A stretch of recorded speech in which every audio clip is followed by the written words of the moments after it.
Volatility is something you have to expect as a way of life. I think that since 2008, the secular growth rates in business have been strong, but the day-to-day volatility that we see is high. So whether it's stock market volatility, geopolitical volatility is relatively high. However, it's important for businesses to look beyond the day-to-day volatility and focus on the medium and long term for strategic growth, and that's what we do. You know, we think a lot about volatility in terms of how we invest in our businesses. So where we see changing trends, we might change the way that we decide to invest. So for example, in Argentina, there has been for a while a great deal of volatility given the geopolitical situation. So we have big operations there. At this point in time, we have reduced our investment, but we have faith in the long term that Argentina will turn around and we'll be able to reinvest in that economy. Growth rates around the world in mobility vary depending upon which part of the world you're in. So clearly there is more growth taking place in countries where the level of penetration of mobility is low, so typically emerging economies.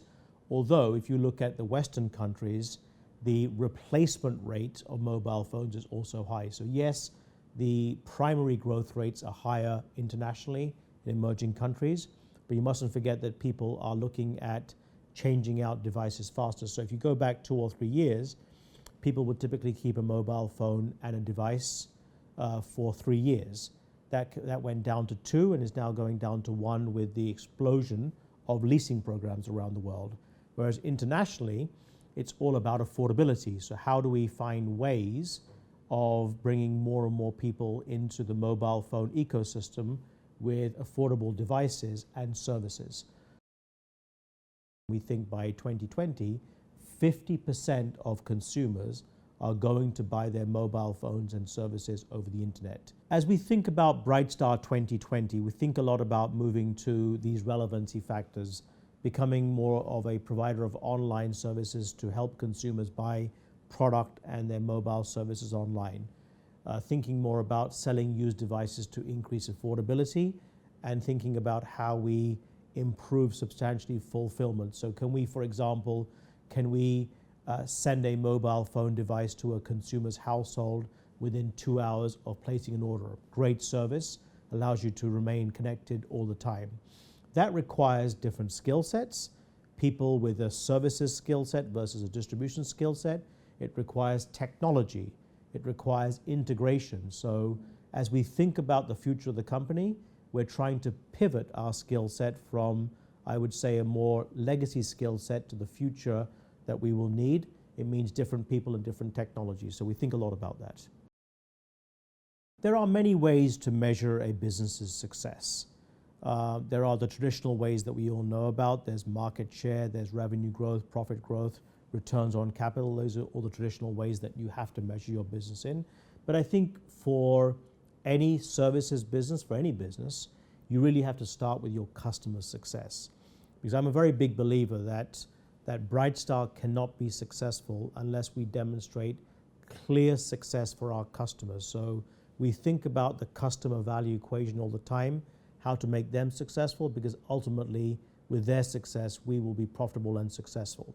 I think the other measure of success for us is the fact that we are a company that touches mobile phone carriers around the world, we touch retailers around the world, and we have these important relationships. And so the information that we glean from these relationships, making sure the information bubbles up to the right people in the company so that we are thinking about market feedback and defining our future, for us is a very important measure of success, because it keeps us nimble and it keeps us innovative at the leading edge of the mobile industry. It's dangerous to try to measure how much investment you're making in innovation, because ultimately innovation is measured by the market. Have you been innovative in developing the next product or solution, in which case you'll be very successful? Are you being successful in spotting the next trend? That's a function of making sure that you are at the leading edge of understanding the changes in the marketplace and building those back into your solutions. It's really very hard these days to keep up with the pace of technological change because it's changing so fast. So what I do is I try to keep up on the launch of startup companies. I think a lot about the unicorns, this notion of a group of companies that are worth more than $1 billion, or private companies. What's driving their technology? How are they taking old line processes and converting them to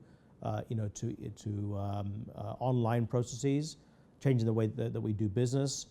Brightstar is fortunate to be part of the SoftBank Group. The SoftBank Group is a very, very exciting, innovative group, and much of our strategy centers on the intersection of the mobile phone and e-commerce. So how do we think that the mobile phone will play a larger and larger role in people's daily lives with e-commerce?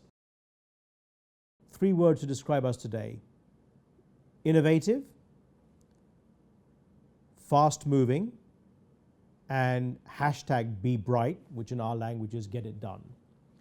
And I would say that for Brightstar 2020, I would hope that I can tell you 5 years from now that the exact 3 words or phrases describe Brightstar. I think a lot about Chief Customer Experience Officer as a derivation of Chief Customer Officer, because really, when you think about it, it's really about the customer experience that we've got to think about more and more in planning our strategy and services to customers.